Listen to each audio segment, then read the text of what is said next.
Director Darryl Yap recently released a movie trailer entitled The Rapists of Pepsi Paloma, and that gained popularity and became trending in the social media lately.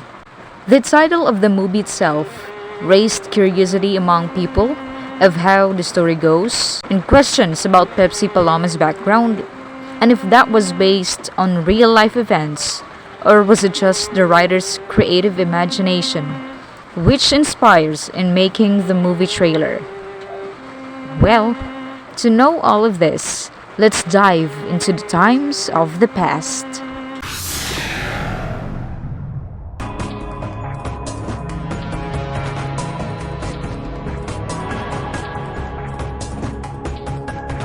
Most of the generations today don't know the name Pepsi Paloma. However, this name had gained popularity in showbiz way back in the year 1980s.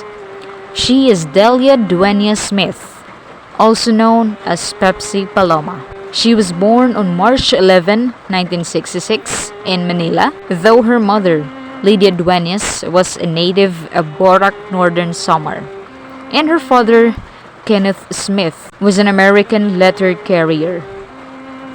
Pepsi was 14 years old back then when she was introduced to Ray de la Cruz, who was one of the top-rated talent managers before, in hopes that she can have a career start in the showbiz industry. A woman who had a promising career in showbiz, she then had her first movie entitled Brown Emmanuel, where her talent in acting was seen by many and left an amazing reaction to viewers, which eventually became her way to be included in a group called the Soft Drink Beauties.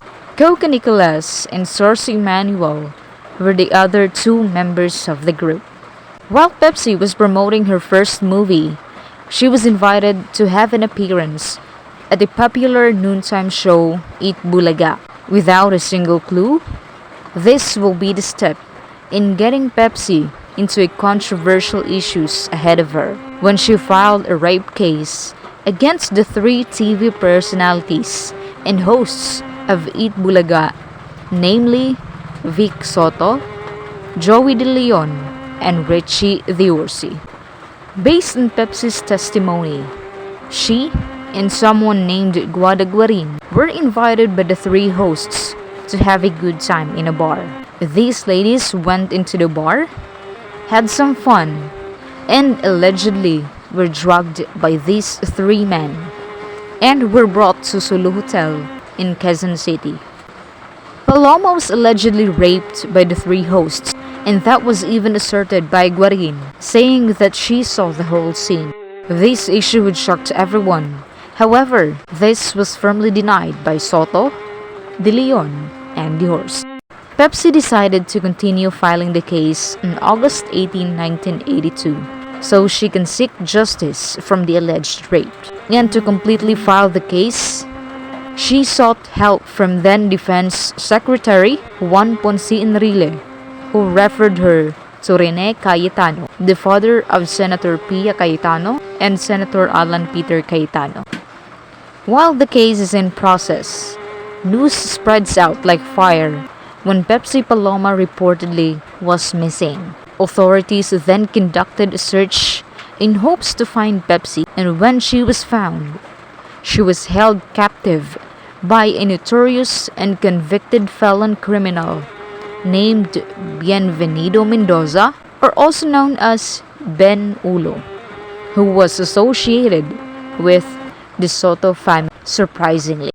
Despite that Ben Ulo admitted his abduction towards Paloma, he didn't receive any sanction or punishment for the crime he committed. For all of these happenings, Pepsi remained determined to continue her battle in seeking justice. Punishments before were heavy, and so, when someone commits a crime and eventually plead guilty, especially when it was a rape case, that would mean to face death in an electric chair.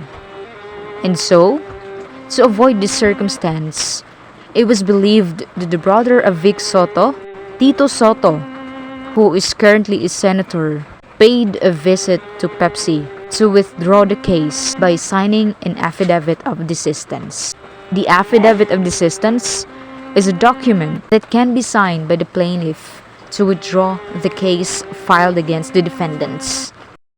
Allegedly, there was also a pistol put in a table beside them for Pepsi and her family to feel intimidated. There were also reports regarding this, saying that the affidavit of desistance was signed not by Pepsi herself, but by her mother, since Pepsi was still a minor that time. And since this affidavit of desistance was signed, the case did not pursue. After 3 long months, the 3 hosts issued a public apology, and it was also published in the People's Journal on October 13, 1982. After all these things, Pepsi decided to take a break and left the showbiz industry, felt depressed, believed had an abortion, and became a drug addict. She only decided to go back to her acting career in the year 1983. Some of the movies she had were The Victim, Virgin People, at Cruz sa Bawat Punglo. May 31, 1985, the news about Pepsi Paloma were here and there when she was found lifeless in her own apartment. Based on the investigation conducted by the police, her rape case may be one of the reasons why she had committed suicide. Moreover, a diary of her was found, and based on it, she had money problems. But it was refuted by her manager, saying that she was earning well in her career, and she supposedly had more projects to do. The diary was even questioned regarding its authenticity, if it was Pepsi's handwriting or not. Back to today's time, while the trailer of the movie The Rapists of Pepsi Paloma hits thousands of views online, and Vic Soto filed a libel case against the director Darryl Yap, a friend of Pepsi, Coca Nicolas, had an interview with Julius Babaw, saying that the rape issue back then was just a lie and it was only a gimmick of Pepsi's manager, Ray De La Cruz. Nag-share kami ni Pepsi sa isang bahay. Eh siya, sabi ko, totoo ba yung sa inyo ni Tito Vic and Joey? Alin? Yung, ha? Hindi alam mo naman si Tito Ray. Sabi, yung manager po namin si Ray De La Cruz. Parang hindi ka naman na ano dyan kay Tito. Sabi niya, lahat gagawin niyan para lang sumikat tayo. Sabi niya. Kaya yun po talaga, ako mismo, ako ang magpo-proof niya na hindi totoo po yun.